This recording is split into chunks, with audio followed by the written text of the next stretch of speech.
It's time for RealAg Radio on Rural Radio Channel 147 on Sirius XM.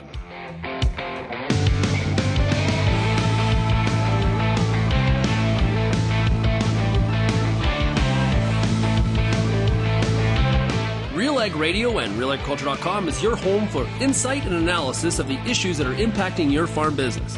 Let's get real and get connected with RealAg Radio.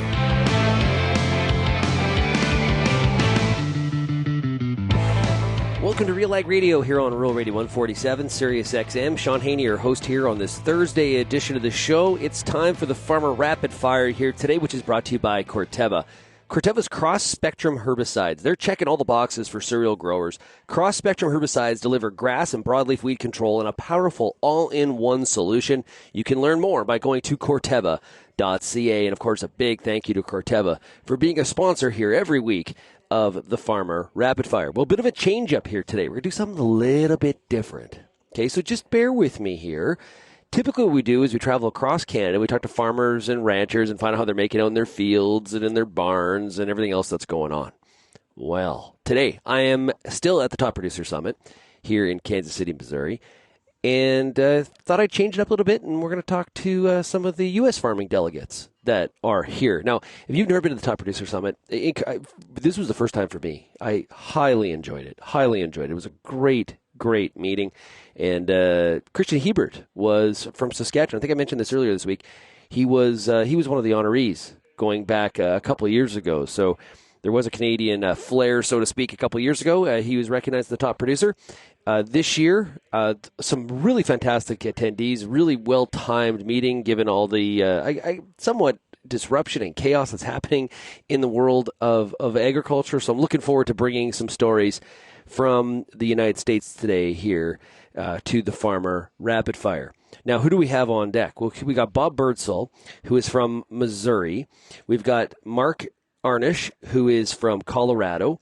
April Hemis is from Iowa. And Matt Splitter is from Kansas. And we're also going to be talking to Linda Hinz today, who is an agronomy specialist with Corteva out of northern Saskatchewan. So we got a great show lined up for you here today. Now, if you have any feedback on today's program, we'd love to hear from you. All you have to do is send me an email, shaney@realagriculture.com. You can find Real Agriculture across all the different social media platforms, or why not call the Real Ag feedback line? That number is 855-776-6147. You're going to hear it in some of the discussions today, but a bit of a lift, a little bit of a lift in terms of some of the outlook, given the market conditions. I'll also say this, and maybe we'll talk about this tomorrow a little bit more on the show, but I think there's a little bit of a disbelief that some of these tariffs that are being threatened are actually going to be implemented and will negatively impact, that they're going to negatively impact American agricultural exports. So we'll talk about that a little bit more tomorrow on the show, but you're not going to hear a lot about, hey, how do I feel about the tariffs? You're going to hear, we need to build markets, we need to export more. That's kind of the mindset of a lot of the growers that are at Top Producer. And so we're going to hear what they have to say about some of that and some of their planning heading into 2025. So let's get to it. It's time for the Farmer Rapid Fire, and now we're talking to Bob Birdsell. Hey, Bob, how's it going? Very well, thank you. Okay, Bob, tell us about your farm. Where is it, and what are some of the products you're producing? We're about 100 miles north of Kansas City here. We raise just a row crop, basically a cow-calf operation now. And what are some of the things that are going on right now on the farm besides dealing with some of this chilly weather? Luckily, I switched to mostly fall calving, so I'm not having to worry about having new babies and this nasty stuff. It's cold outside. Like, temperature-wise, it doesn't sound like it's too bad, but that air has got some real rip in it. It got a bite to it. Little baby calves don't last very long out in it. You've got to be right on top of it. So I wouldn't be here if I was still spring calving. No doubt. Good time to be in the beef business. Prices have been very, very strong. We've seen kind of some of the feed costs come up as we've seen that corn future come up. But overall, the supply concerns have really led to stronger prices as the consumers really stepped up. Yes, and it takes so long. I was having a discussion with one of the guys last night that people don't realize how long it takes to rebuild the beef herd. But with our numbers so low, they don't realize how long it takes to actually get the beef herd to expand. You know, I had an email from a member of the audience who said to me, like, you know, with all the shortages, like, just produce more. What's taken so long? And like you said, it's a long turnaround, multiple years, and you need not just the price indicators, but you also need Mother Nature cooperate and provide good grassland for, especially on the western side of the country. Yes, that was one reason the numbers are so low. You know, had a drought in Montana, and then we had a drought in Texas, and then the Central Prairies had drought. We had some drought, but around in our area, the grain prices got so high. A lot of the producers my age, they said, "The heck with the cattle. We're not getting much money. We can go ahead and rent this ground out to farmers and row crop guys and make twice as much money and not have to work near as hard." So we're at the Top Producer Summit here in Kansas City, not too far from, like you said, your home base. This morning we heard USDA Secretary Brooke Rollins address the crowd. What were some of your thoughts? She didn't get into a lot of specifics, but she's only been in there for less than a week, so she really hasn't. She's got some good ideas. It's just what can, you know, there's only so much things she can do by herself. It's going to take a group effort to get it stuff accomplished. What are some of the things that you would like to see accomplished? Let's get some biofuel stuff stabilized where everybody knows what's going on. Right now there's so much stuff up in the air. You don't want to invest in anything. Somebody was talking about E15 at one time, that it's not going to make that much difference because there's not that much sold. Well, if they have a based plan where the retailers can go ahead and plan for it, that they know that they can sell it all the time, they will invest the money to do it. But if you can only sell it for 3 months out of the year, why put the money out to be able to handle it? It does create some political risk, some uncertainty, and especially when we look at whether biofuels may be one of the best, where we're really kind of unsure where the support level will be, or what the commitment to biofuels will be from this Trump administration. There were some challenges in the first one, obviously with some of the small refinery waivers and things like that. But, you know, E15 year-round is something that people have really been asking for and wanting, and obviously 45Z is another example. Yes, and the E15 is a lot cheap. You know, it's several cents cheaper than even the E10. So your consumers can save a little money to give them more money to buy some more beef. Well, and more beef bought is a good thing. So if I walked into the local coffee shop in your small town, what would I hear? What are people talking about? Are they optimistic? Are they pessimistic? What are some of the things they're chatting about? Basically everything that we've been discussing here. What input costs are going to do. Complaining about the weather as usual. You know, farmers are never happy. It's either too hot, too dry, too cold.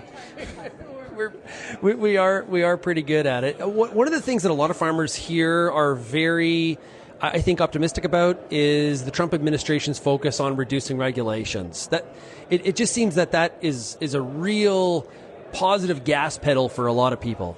Yes, the EPA has got out of hand. Yet we're one of the, you know, people say we don't take care of stuff. We take care of stuff as well as we know how. Whenever we learn we're doing something wrong, we try to change it. Things don't change overnight, but, you know, whenever we find out the farmer finds out he's doing something wrong that's harming stuff, that they try to get it changed as quickly as possible because we want to hand the operation down to the next generation. You feeling optimistic about the year ahead? Well, in the cattle business, yes, I do. My little dab of row crops it doesn't look real profitable, but I've got them, so take advantage, do the best I can. In terms of some of those supply things we were talking about earlier, are you looking to hold back some females? I'm holding back some.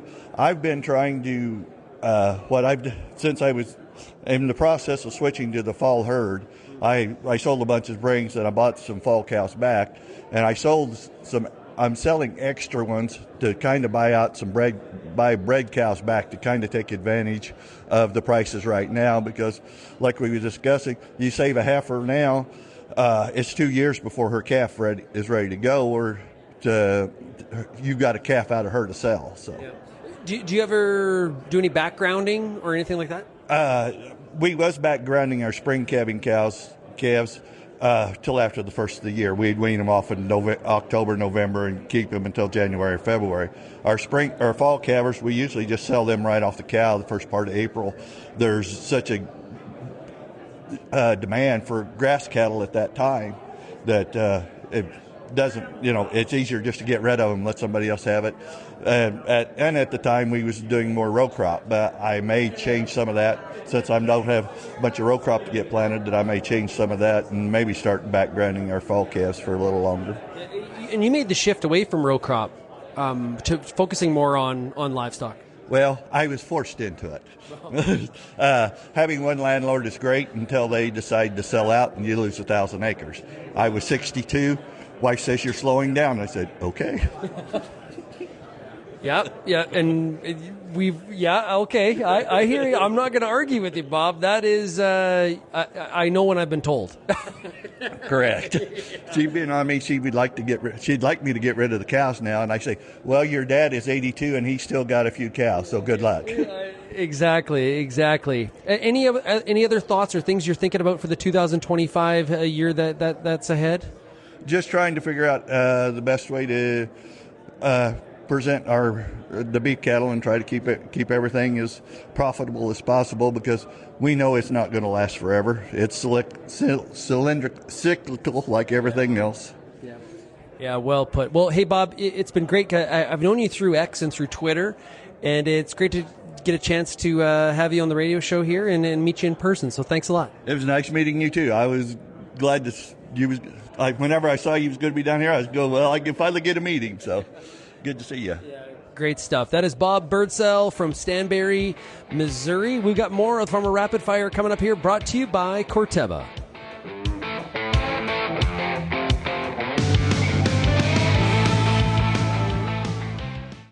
Growing corn?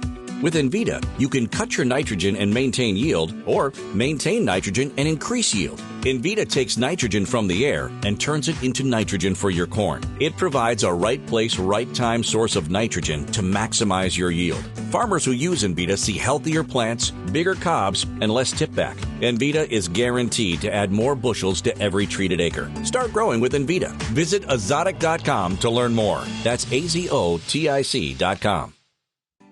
It's time for our product spotlight. Joining me now, it's Chad Yanchiski, sales manager for FP Genetics. What's got you really jazzed up about varieties for this year? One of our big varieties is AAC Synergies, a tried and true variety that people are well aware of. Great for malt, great malt acceptance. Kind of that number one malt acre right now, so a really nice yield package to it. And I think what you're going to see with it, it's going to continue to be that number one malt acre variety on the market for the next, 4 or 5 years. When I look into durum, we've got the first ever I-rated durum that hit the market, so it's an intermediate rating for fusarium, and that one's super exciting because it's the first one that's ever been an I-rated durum in the world. Where can farmers go for more information about these genetics, agronomic support as well, of how to make that choice on which one of these is the best fit for their farm? So our website's probably the best spot, fpgenetics.ca. You can reach out to anybody at FP. We're all pretty well versed on our portfolio and varieties, and so sitting down, booking a meeting with us to really go over what your goals are for your farm will really help us pick that variety that's gonna suit your farm the best.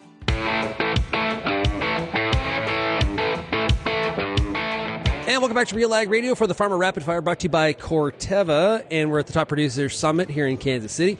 And joined right now by Keenesburg, Colorado farmer Marc Arnusch. Marc, how are we doing? Good, really good. Did I say that properly? It's pretty close. Arnusch, close enough. Arnusch. Okay, cool. Hey, tell us about your farm. So we grow certified seed wheat, seed barley. We grow a lot of craft grains for the beer and spirits industry. But then we also grow black-eyed peas for seed, food-grade corn for the tortilla sector, and then we round out our acres with alfalfa and milo. Wow, you're trying to do some higher value stuff. About 70% of our farm gate revenue comes from what we consider as a value-added crop. And that's how we are able to differentiate ourselves in our community. That's how we're able to put our water to beneficial use like we should. We farm right in the shadows of the Rocky Mountain West, right outside of Denver, and we don't add value to the water. It's not going to stay in our hands for very long. I've been through that area a lot, and as you're driving into Denver, You got the Rocky Mountains in the background. You're pretty much driving into Calgary, Alberta. Like it's like a sister city. I identify with that area so much. It's very similar. Yeah. Well, it's a great place to grow certified seed wheat. A lot of the cereal grains, because we're so cool at night, and we could just really grow a really good cereal crop in that area. So I guess from your perspective, are you excited about 25? Or what was kind of your thoughts, your sentiment? Because we've been hearing there's concern about profitability, but there's also, I'm sensing some real optimism, because I just think that's in agriculture. We have to have that. I think the optimism on our farm comes from a couple of areas. We are somewhat immune to the commodity market. We very much decommoditize the commodity side. We're very much value added.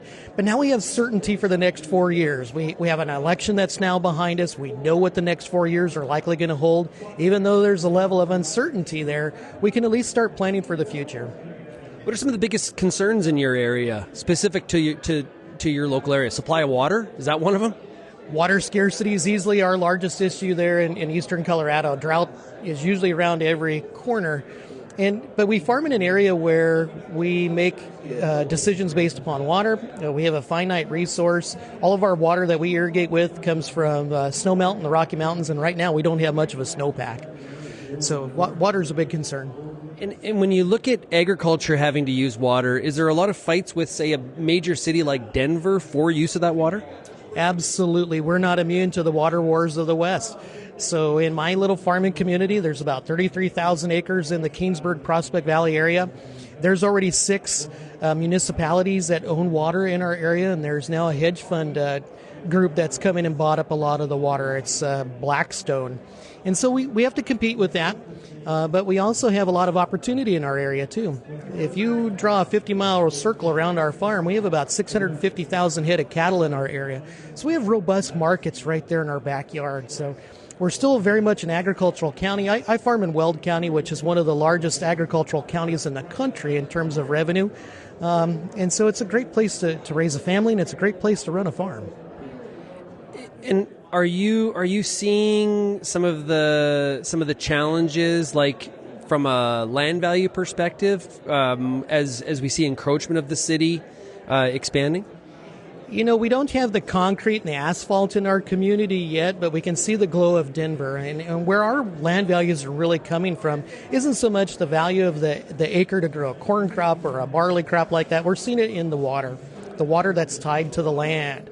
So in the last 10 years, we've seen land values start off at around $5,000 or $6,000 an acre, and most recently they ballooned to $25,000 to $30,000 an acre.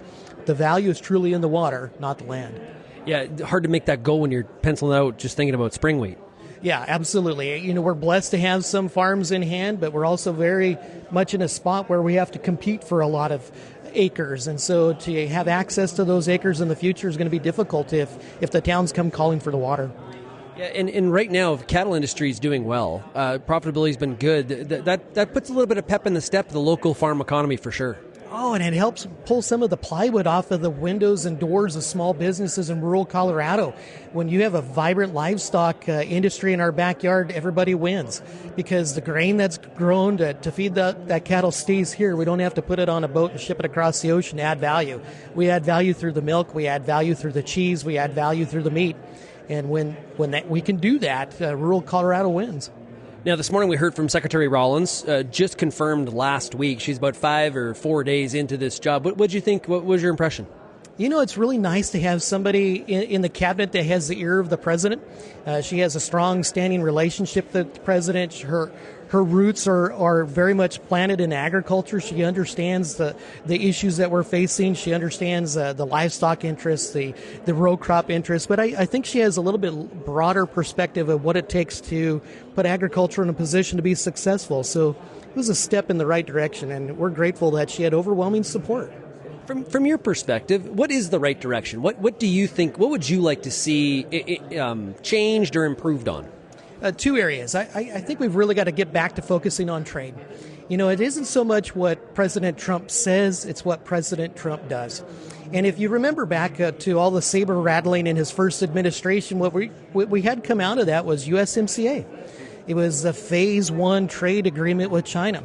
So he's done a lot of good of bringing the parties to the table for trade. But then the other thing we've really got to see and a step in the right direction would be rural economic development. It's about building jobs. It's about having tax base in our communities so we can support our school districts, our fire protection districts, and our towns as a whole. One of the things that I've heard a lot from farmers here is access to labor, shortage of labor, hard to find people. And I don't care what side of agriculture what you're doing, whether you're on a beef operation, dairy, row crop in the Midwest. People are just saying, I can't find people. It's a real tough one. Once upon a time in our farming career, I ran one of the largest onion sheds in the state of Colorado. And why I left was food safety concerns, profitability, but access to labor. At one time, I had 250 workers working out in the field helping us set transplants that we grew down in Arizona that came to Colorado. The next morning I got out there, I had 9. That's not something you can plan for. That's not a variable that you can manage. And so labor is a big issue. And now that we're out of that produce industry, I see those labor issues affecting my friends, my neighbors, the dairy industry in particular. But the American consumer is going to have to understand, though, moving forward, that fruits and vegetables are going to be harvested by hands of people who were born in a foreign land. And until we can mechanize a lot of that, or we can change that industry, this is the reality. And so labor is a big issue, and we're looking for a skill that doesn't exist in agriculture, doesn't exist anywhere in the marketplace, and that's the skill of endurance, working in tough, difficult conditions, and doing that job over and over and over again. That's a very skilled occupation. Yeah, and you came to my concurrence session, what I greatly appreciate, and you do listen to RealAg Radio. We've chatted before on the phone, which is fantastic, so I appreciate you tuning in. One of the things I said in the concurrent was, there's 2 different issues here. One is deportation, but if you're not going to expand the capacity of the H-2A program, which is the U.S. version of temporary foreign workers for the Canadian audience, if you're not going to increase the capacity or the processing speed of that program, we're really cutting to the peak of the triangle here. No, I couldn't agree with that more. And it makes you wonder. I think we got to zoom out on this issue before we zoom in. And it makes you wonder if we couldn't do something differently with the H-2A program where we took it out of the Department of Labor and maybe moved it into USDA. Let's expedite that process and let's direct those workers to dairies, to feed yards, to vegetable farms, to farms like mine, so that we can really match the demand to the workers that are likely there and administer that within agriculture, because we have the most to win out of that, but we also have the most to lose out of that. Well, Marc, I really appreciate getting the opportunity to chat with you. Your farm, a few people came up and said, congratulations on some of the stuff you're doing with your farm. So it's great to be able to meet you in person and chat with you. And thank you so much, and good luck in 2025. Oh, thank you very much. Be safe and go USA. Well, not tonight. In the hockey game, there is, no way. No, I hope Cale, you're probably an Avalanche fan because you're from Colorado. And Cale Makar, we know what side he's playing for. Yeah, unfortunately, we're going to have to root against Cale tonight, but we're sure glad he plays for the Avalanche. It's going to be an epic game. I wouldn't even ask you what's your prediction, because I think we're going to have opposite opinions. You know what it would be really nice if it's tied, goes into overtime, and goes to a shootout? That would be the outcome that all fans in the hockey world would really appreciate. That game last Saturday, although it didn't work out for Canada, it was an epic game. The start of that game, that was for all of us old-time hockey fans, it was good to see. Yeah, I'm a hockey nut anyway, but that was a good victory for the USA, and hopefully we have a good game like that again Thursday night. We will see. Marc, hey, thank you so much for joining us. Thank you for having me, Shaun. Okay, we've got more of the Farmer Rapid Fire brought to you by Corteva coming up right after this.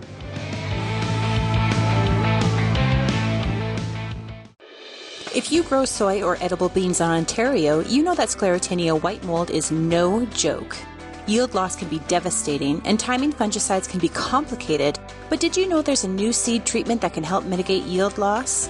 Start the year off with your best foot forward against disease. Ask your seed supplier or local Agrimart group to pre-treat your beans with Heads Up.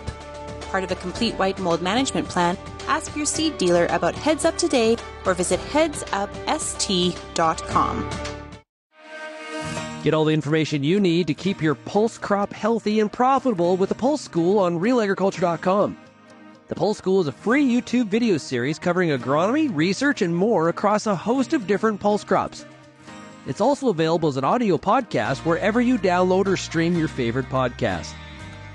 Check us out on YouTube or visit RealAgriculture.com, the Pulse School, brought to you by BSF Canada. Find everything you need for outstanding weed control in your wheat and barley from the cross-spectrum herbicide experts at Corteva. Corteva is proud to offer a wide selection of cross-spectrum herbicides for maximum convenience, effective resistance management, and customized control of your toughest grassy and broadleaf weeds. No matter what kind of weed challenges you're experiencing, we've got the right fit for your farm. Visit corteva.ca to learn more.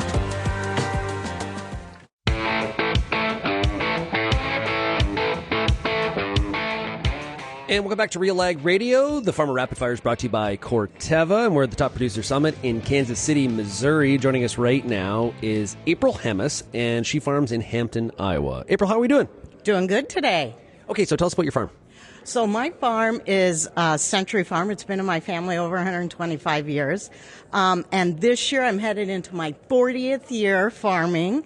So yeah, when I came home, it was 1985. Remember? Well, some people might remember those days. That was a rough patch. Yes, it was. But as it turns out, a pretty good time to get into farming. Things were cheaper and stuff, and farmed with my dad and grandpa. So it's around 1,000 acres, about 900 tillables. So I came home, I had farrow to finish, cow-calf herd, and then, you have the labor of dad and grandpa. Well, those days are gone, and so now I'm just a crop farmer, corn and soybeans. Yeah. So tell us about how you're thinking about the year ahead. Oh, boy. Isn't it fun? And I always look back, and these younger kids are like, oh, the sky is falling. And it's like, we've been here before. We'll be here again. It'll get better, So, you just prepare. I always try to get, have things paid, as much paid for as I can. Don't go crazy on the pretty, shiny equipment. And actually, when my banker, who I have now, first showed up, and he started laughing when he looked at my line of equipment. And I go, hey, buddy. I go, are you laughing because I can do what I do with this stuff? And he goes, yes.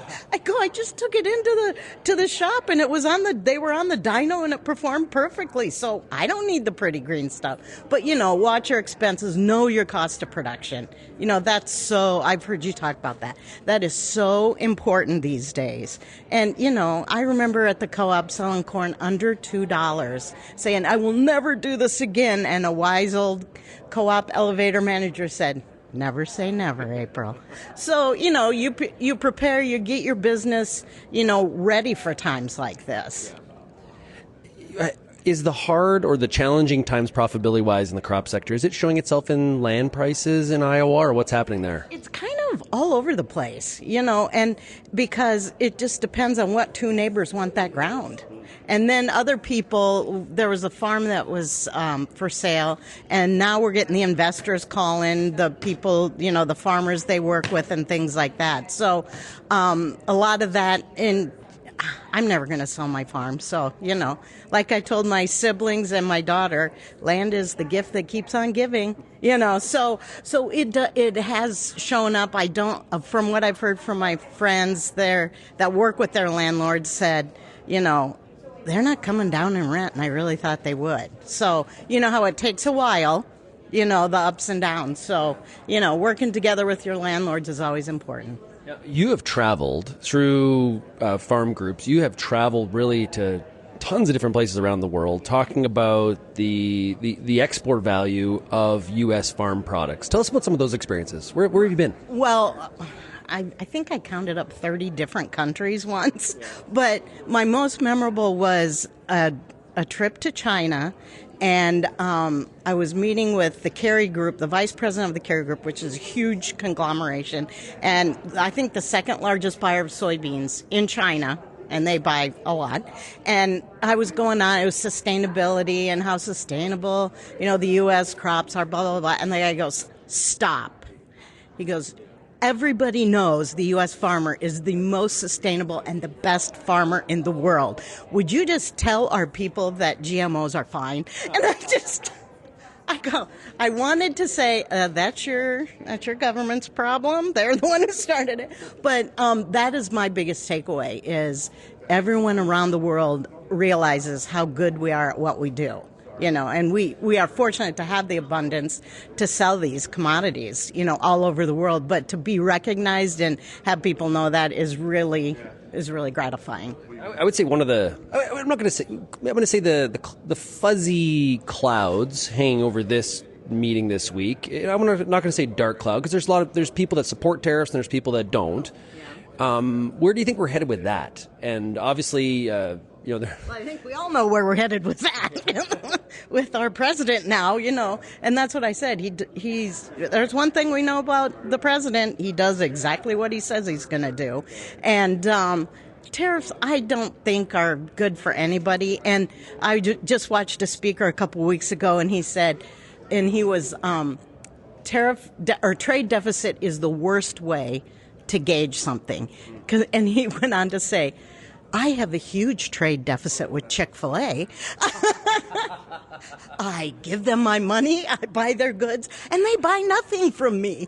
He goes, and we all laugh, but it was a good way to explain it. There's some things you need from people, and there's things that, they might not need from us, but the one thing the world needs from us is our great commodities. Yeah. Well, and, I was just on the stage. We were talking about hot issues, and I mentioned this number I've thrown around a lot, which is, in U.S. agriculture, 87% of the potash that's used comes from Canada. Don't I know? A tariff, a 25% tariff on Canadian potash is that's going to impact the farmer. 100%. And I was just in Morocco on a trade mission too, and that's the phosphorus king of the world, So looking at where, we get these inputs that I absolutely have to raise corn. And knowing that could be a possibility, and all that's going to do is raise my cost of production. I was talking to I call him my farming husband, my chemical and fertilizer guy. And he drives my combine and corn when he's off work. So, I try to keep him happy. But, I said, what's going to happen? And he goes, it's going to be bad. If that happens, because one more rise in another input. And we all know once things rise, it takes a long time to come down if they ever do. Secretary Rollins was on the stage here this week, fresh on the job. She definitely seems like kind of a close relationship with President Trump. But what was your takeaways from hearing her address yesterday? Typical first. She's brand new, so she was very theoretical and, all the things. But I guess I took away hope. Hope that she really gets us and really sees the needs of the farmer and takes that back to the USDA. Yeah. What are those needs right now? Is it like what would be in that list? Don't mess with crop insurance. Although I've had a lot of discussions with some farmers, and they're like, it's okay, take the subsidies away. I go, yeah, you're 70 years old, you can afford that. What about the others that, really need that, deduction? And we've talked a lot around here, but that, to me, that's the sacred cow. That's where we really need help. And because, we are providing the food for the world and other places. So, and we need the certainty of a farm bill. There's so many things, and there's so many things that are unknowns out there now. And try to be one of those poor workers. Am I going to be let go? Am I going to have a job? So, just maybe provide stability at the USDA. And we all know change is coming, and change is hard. You guys were just talking about that. And but farmers are used to change. We'll adapt. We do along the way. So, it's just that it's not easy times right now. So the more stable we can be and have assurances it's going to be okay, the better. Yeah, we'll wrap up with this because I know you got to catch a flight. At Top Producer here, this has been a great meeting. My first time here, but it's been fabulous. Ran into tons of fans of RealAg Radio. Why come to a meeting like this? What brings you here? What brings me here, number one, is the networking. seeing all the people that I know, and then meeting new people, and then just sitting next to somebody, and farmers were engaging. I was like, hey, where do you farm? What do you do? So, the trade of ideas and then the knowledge that we get, from the speakers and things like that. I always take a little tidbit home and try to plug that into my farming operation.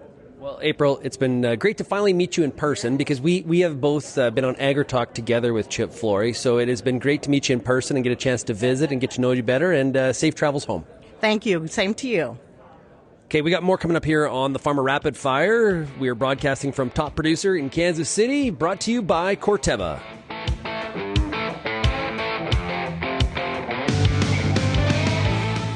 Co-op knows your community because we live here too. Our teams are your trusted partners with a range of expertise to help support your entire farm operation. And we're giving back. In the past 5 years, Co-op has invested over $1.1 billion in the prairies through building, upgrading, and expanding local facilities. And we've returned over $1.17 billion to Co-op members in the prairies. Co-op, we're all building something for the future. Here for your farm, here for your family. Learn more at coop.crs/farm. The Canola School on RealAgriculture.com is your one-stop shop for everything a canola grower needs. Check out our free video series on YouTube for all the latest in canola agronomy, research, marketing, and more. Don't have time to watch? Download the podcast version of the Canola School on RealAgriculture.com or anywhere you download your podcasts. Stay on top of all things canola with the Canola School on RealAgriculture.com, brought to you by BASF and Invigor Hybrid Canola.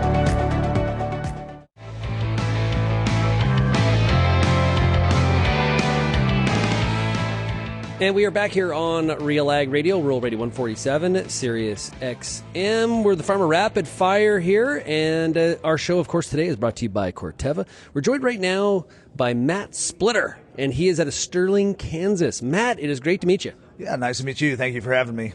Okay, so tell us about your farm. Yeah, so we're in central Kansas. We farm corn, soybeans, wheat, and grain sorghum on irrigated and dryland acres, 100% no-till, and love what we do. Yeah. So, good stuff. How's the wheat? Good shape? Yeah, the wheat looks actually scary good. Don't jinx it. Don't jinx it. Don't jinx it. We've come out of some really dry years, the last 3 or 4 years, and some drought. And so I'm really pleased with the way the wheat looks. We do have some leaf burn from the winter. I don't think it's winter kill. I don't think it's too deep, but we're actually seeing some pretty brown leaves. It's not moisture related. I really think it's these cold temps that we're getting some flash burn on some of the forage. Dude, it's been chilly. Yeah, it has. And then we're lucky to have some snow cover, and long-lasting snow cover, which is just crazy. We typically get quite a bit of snow in this January timeframe into early February, but nothing that lasts as long as we've had this year. It's just stuck around, which is really good.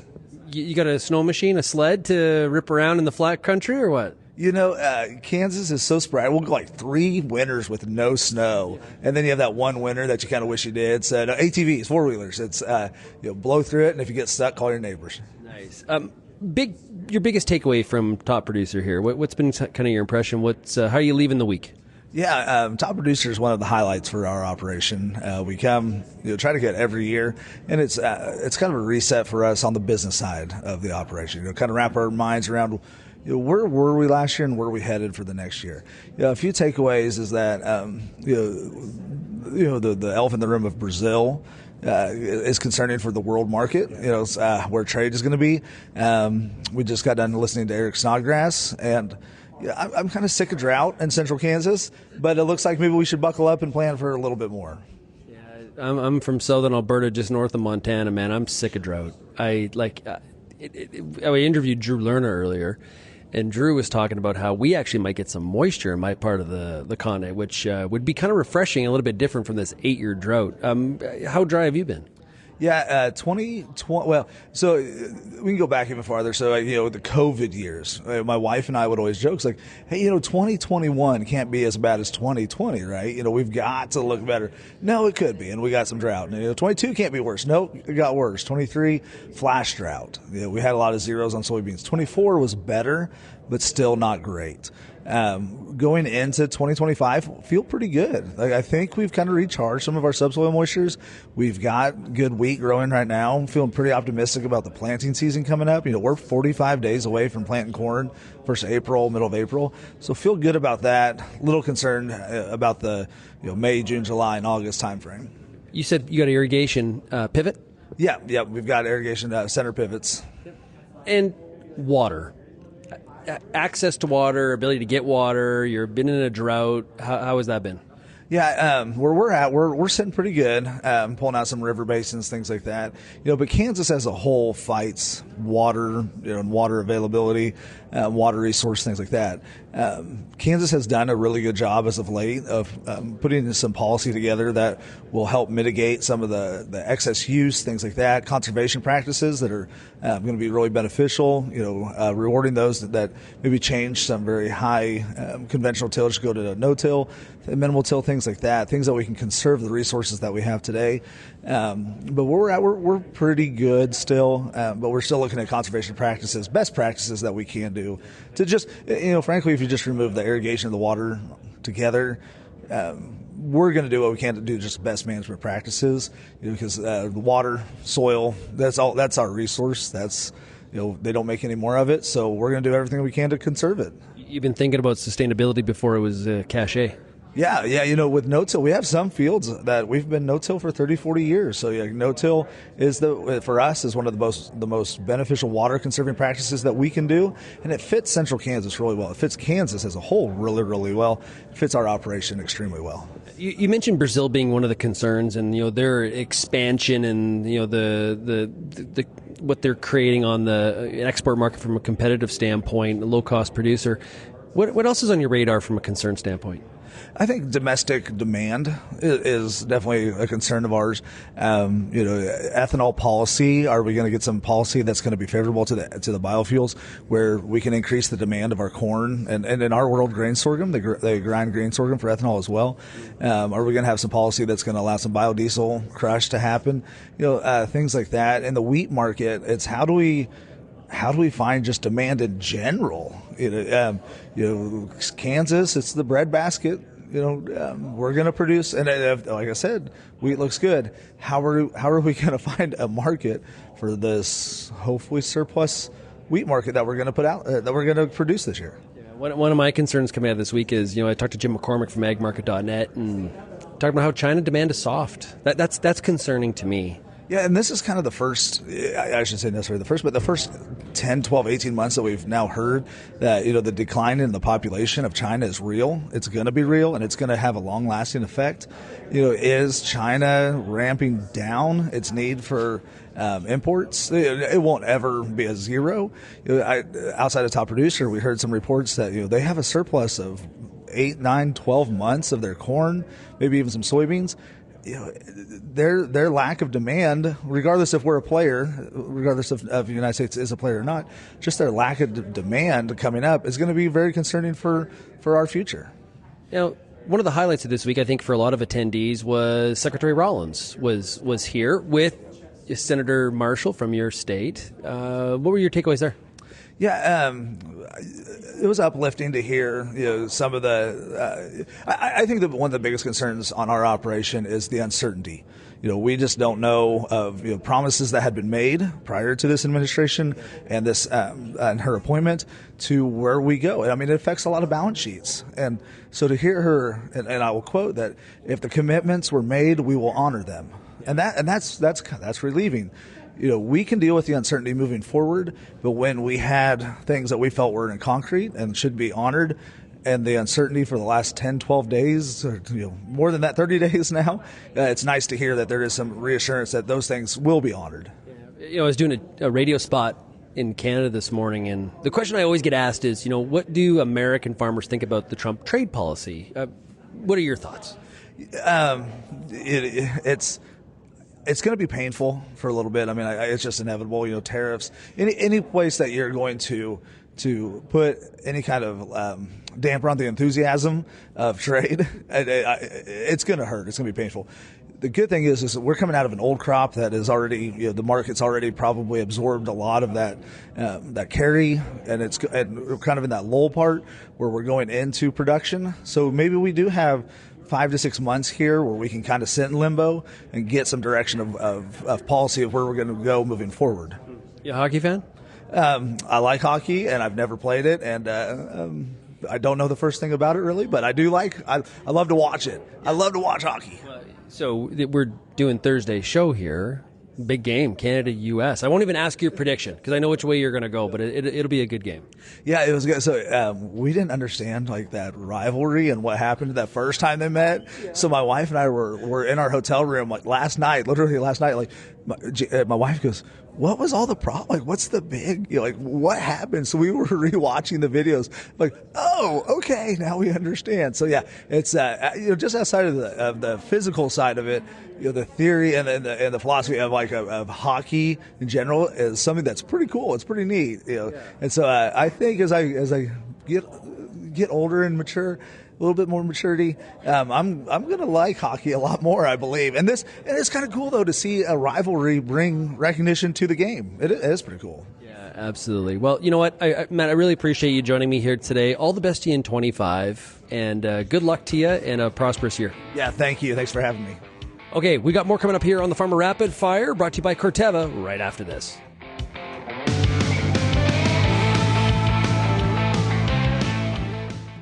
Lima Grain Cereal Seed brings you best-in-class performance for winter and spring wheat, including 12 national wheat yield contest winners in 2024. With the most extensive coaxium portfolio and over 15 top-performing varieties, Lima Grain delivers superior genetics to control grassy weeds when you need it, fall or spring.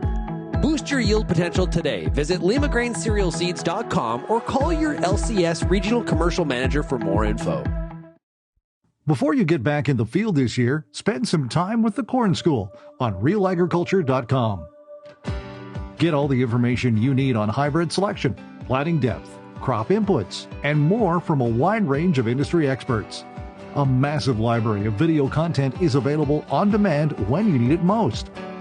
Spend your time outside of the field, inside the classroom, with the Corn School on RealAgriculture.com.